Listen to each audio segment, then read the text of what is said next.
제 들어가게 하신 이에 아름다운 덕을 선포하게 하려 하심이라. 자, 고린도후서 5장 17절에 그런즉 너희가 그리스도 안에 있으면 새로운 피조물이라는 거예요. 그리스도 안에 있으면 이전 것은 지나갔어요. 보라, 새 것이 되었도다. 이전에 좋았던 일, 이전에 나빴던 일 다 지나간 겁니다. 그거 그리워하고 그거 붙잡고. 그러니까 세상에 제일 어린 속은 사람이 뭐냐? 자기 가문 이야기하고 가정 이야기하고 학교 이야기. 거의 다 사실이 아닙니다. 다 불려서 하는 이야기입니다. 진짜 그런 사람들은 말하지 않아요. 할 필요가 없어요.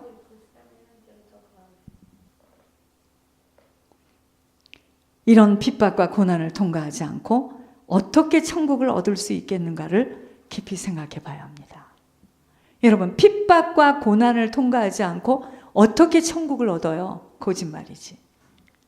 고난의 형틀에 참여하지 않고는 의인의 면류관은 절대로 받을 수 없다는 거예요.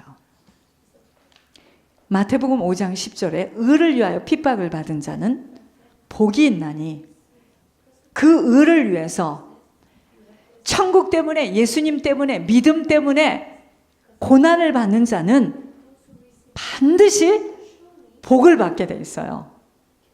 그게 뭔지 아세요? 천국이에요. 천국. 천국이 그들의 것임이라. 무슨 말씀인지요? 정말 구별되어진 세상과 맞지 않는 자로 살아가기 시작할 때부터 핍박과 고난은 시작되어지기에 핍박과 고난을 체념하면서 포기하고 타협선에 들어가게 되면 생명은 절대로 흐를 수가 없어요. 그것뿐만이 아닙니다. 사단이가 딱 잡고 놓아주질 않아. 예를 들어 하나님의 것을 하나님께 드려야 하는 물질 문제에서도 절대로 용납할 수 없다라 하면서 고집을 피우고 강하게 나오니까 사람들은 겁이 나서 그때부터는 포기하고 숨어버리기에 그 가정은 하나님이 축복하실 수가 없다는 겁니다. 믿지 않는 자와 사랑하는 부인들이 시끄럽고 힘이 들어서 영적 싸움을 못 싸우는 것이 아님을 정말 바로 확신해야 합니다. 자신에게 확신도 없을 뿐 아니라 아직 세상주를 놓지를 못하여서 자기가 지금 세상주를 놓지 못하고 있다는 것이 안 보여져요. 자신의 모습은 보지 못하고 여자이기에, 부인이기에 약하고 조용하게 넘어가야 한다고 타협을 해버리는 줄도 모르고 사단에게 넘어간 자신들의 실체만 못 보기에 몇십 년을 혼자 예수 믿는 행위들을 하고 있지만 사실은 그 가정에 그 남자 못 일어나는 거 원인 제공자는 나예요. 나입니다. 자, 여러분 제가 말씀드릴게요. 여러분들은 참 복을 받으신 줄 아셔야 됩니다. 저는 설교 전체가 제가 겪어온 것들이에요. 아시겠습니까? 여러분 여자하고 남자하고 살 때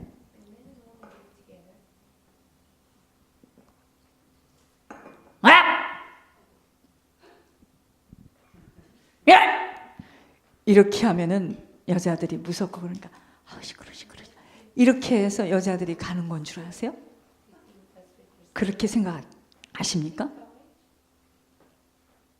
내가 여러분들 눈 감아진 소경된 눈을 오늘 내가 떠드릴게. 여러분들이 그 남자 속에 있는 세상과 합류되어 있기 때문에 그러는 거예요. 이게 무슨 말이냐면 사단이요, 내 속에 있는 사단이요, 내 속에 사단이 있기 때문에 저쪽 속에서 사단이가 나를 부르는 겁니다. 이제 아셨어요? 사단도 누울 자리를 보고 발을 뻗습니다. 아시겠습니까? 사단이 볼 때 여자니까 저건 괜찮겠어. 이건 남자니까 우락부락하니까 이건 무섭게. 그렇지 않습니다. 내 속에 있는 사단을 보고 사단이 덤비는 거예요.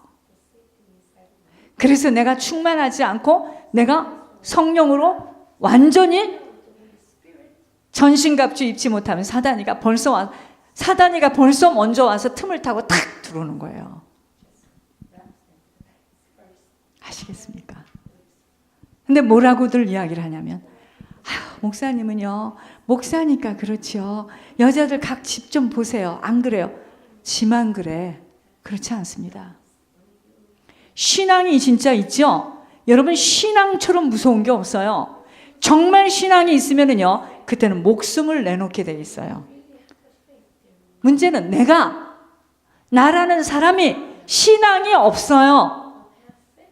하나님을 앙모하는 마음이 없어요. 그건 내 입이지.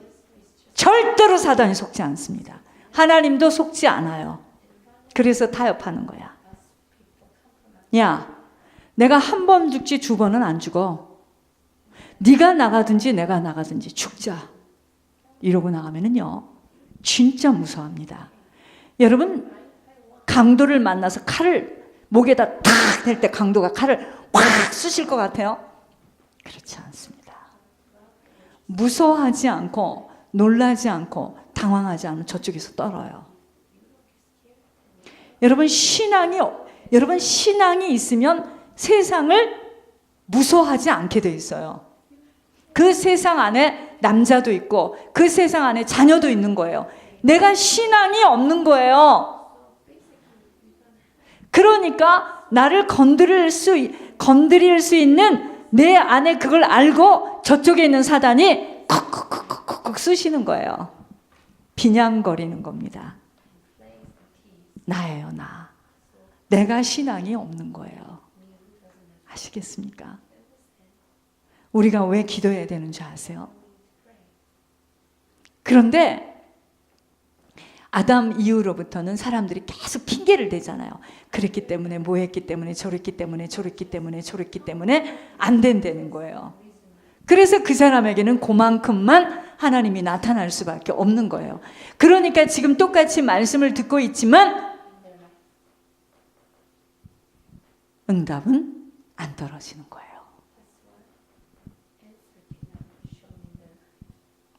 그런 점에서 우리가 울어야 되는 겁니다. 나예요, 나. 내가 신앙이 없는 거예요.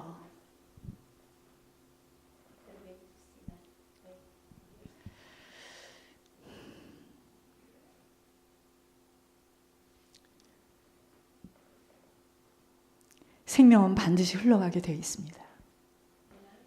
본인들이 너무나도 복음에 심약하고 영혼에 대한 갈급함과 귀중함이 없기에 안타까운 마음도 없고 너무 힘들고 귀찮으니 그에게 구원받을 기회를 주지 못하게 되어 그 사람을 지옥으로 보내는 것만이 아닌 자신에게도 복을 받을 수 있는 기회를 늦추게 되는 겁니다.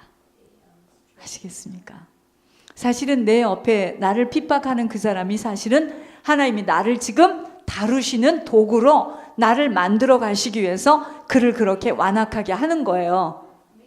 근데 내가 적당선에서 입으로는 뭐 누구 말 맞다나 조선인이 다 먹어도 모자라지 않는 떡을, 그게 무슨 말인지 모르겠어. 떡을 방앗간에 가서 주문해서 먹을 만큼 와야지 떡이지. 말로 하는 것은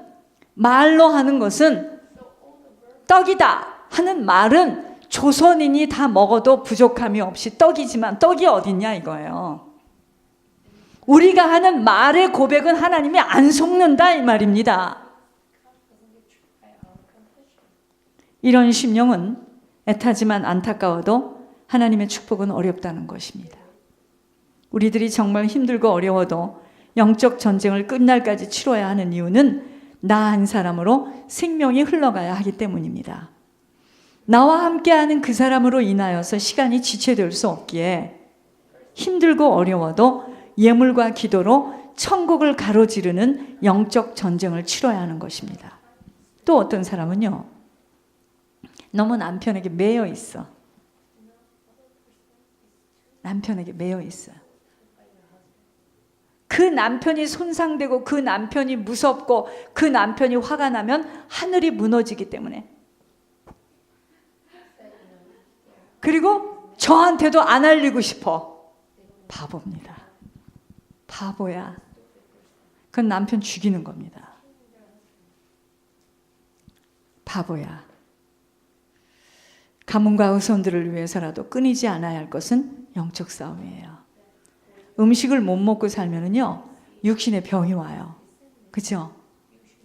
영혼에 생명 들어가지 못하는 가문과 후대는 어찌할 수 없이 육신의 것들을 아무리 단돌이 해놓았어도 영적 대물림으로 처참해진다는 겁니다.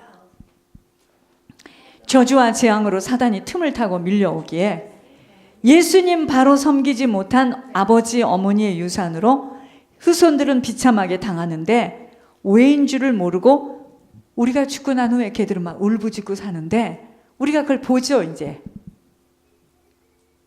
가슴이 메어지겠죠. 인생의 끝자락에 각자가 살아온 유산들을 먹어야 하기에 물질을 놓고 병원 신세를 지어야 한만이 아닌 무척이도 외롭고 고독한 비참한 인생으로 죽지 못해 살아가다 조용히 수월의 골짜기로 떨어지는 것입니다. 여러분, 이제 우리 정신 차려야 됩니다. 예수를 믿었던 사람이라 할지라도 그 사람이 신앙의 고백을 할 수 없는 단계라면 그 사람 우리 자녀 아니라 우리 무엇이라도 못 갑니다. 못 가요. 못 가요. 못 가요. 그러니까 그이가 나하고 같이 살아도 병에 딱 치매가 걸려서 누워버리면은요, 안 보셨어요? 그 사람 때문에 병원에 들어갔는데 그 사람은 치매야. 말도 못 걸게 해요. 끝났어요. 여러분, 우리 정신 차려야 돼요. 그래서 때리든 머리를 잡아당기 그냥 꼬집든 살아있을 때 이게 해결이 나야 되는 문제예요. 그 사람이 이미 병원에 딱 누워버리죠. 끝났습니다. 김경모라는 사람 있죠. 김경모라는 사람도 그 입으로 구원의 확신 고백을 시키라고 했습니다. 여러분, 이미 치매가 와버리면 이건 정말 보통 문제가 아니에요. 그래서 우리 혈육, 우리 형제, 우리 자녀들을 위해서 기도하고 정말 저들을 위해서 예물이 비밀이라는 거예요. 지금 이게 얼마나 무서운 일인지 모르겠습니다. 근데 우리는 그 영혼에 대한 그런 게 없으니까 그냥 싸우는 것도 싫고 귀찮고. 아닙니다. 정신을 못 차리는 사람 뺨을 때리면서 네가 사람이냐 인간이냐. 아이가 지금 2살이야. 예수님 앞에 나와야 돼. 우리가 가는 교회에 못 나오면 집 앞에 있는 교회라도 가.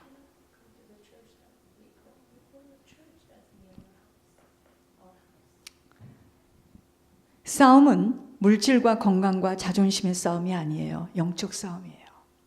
시간이 흐를수록 영혼에 생명이 들어간 건강한 자와 영혼에 사단이 갖다 준 생각과 고집으로 홀로 살아가는 고독한 자와의 갈림길 속에서 여러분 보세요. 처음에는요, 그냥 안 가, 싫어 하다가 이게 점점 시간이 가면서요, 어마어마한 건널 수 없는 강으로 이게 차이가 지는데 말 안 통합니다. 말 안 통해요. 안 통해요. 나이를 들면 들수록 몸이 약해지니까 영적인 문제는 막 주체할 수 없이 쏟아지는데 안 통합니다. 여러분, 갈림길 속에서 모두들 우왕좌왕 너무도 비참하게 살아가게 되는데 아버지 어머니와의 부부 사이에서 뿌린 것들은 후손 자녀가 반드시 그대로 받아 열매로 맺어서 가지고 있는데, 쌓였는데, 외롭고 고독하며 단단하게 세워두었는데 갈등과 싸움의 연속 속에서 행복하지도 않고 기쁠 수 없는 인생으로 조상이 지은 10주의 죄의 보응을 그들이 다 치러야만 하는 것을 먼저 본다면 지금 우리들에게 고쳐지고 갱신되어져야 할 부분이 무엇이겠는지요. 제가 왜 이번에 아이 결혼하는데 스타킹 하나, 손수건 하나를 안 사줬겠습니까? 걔가 그런데 나를 계모라고 의심할 수 없어. 나같이 생겼어, 자기가. 하늘을 쳐다보고 얼마나 슬펐겠습니까? 근데 제가 왜 그랬겠어요? 그거 돈 단 얼마를 주는 것이 중요한 것이 아니야. 예물이거든요. 예물이거든요. 그때는 줬다 이거야. 좀 줬다 이거야. 그것도 많이 줄 수 있는 형편도 아니야. 줬다 이거야. 여러분, 우리가 지난주에 밥 먹고 안 먹고 오늘 처음 먹습니까? 먹는 건 계속 먹고 버리고, 먹고 또 버리고, 먹고 또 버리고. 그 먹었을 때 감격이 계속 이어져서 천국 갑니까? 아니에요. 남은 시간은 계속 먹어야 돼. 뭘 먹어도. 그렇잖아요. 그 우리가 뭘 조금 잘해줬다, 뭘 좀 잘해줬다, 그것이 무슨 그렇게 유익이야? 스타킹 하나, 손수건 하나를 안 사줬어요. 기가 막히겠지. 기가 막히겠죠.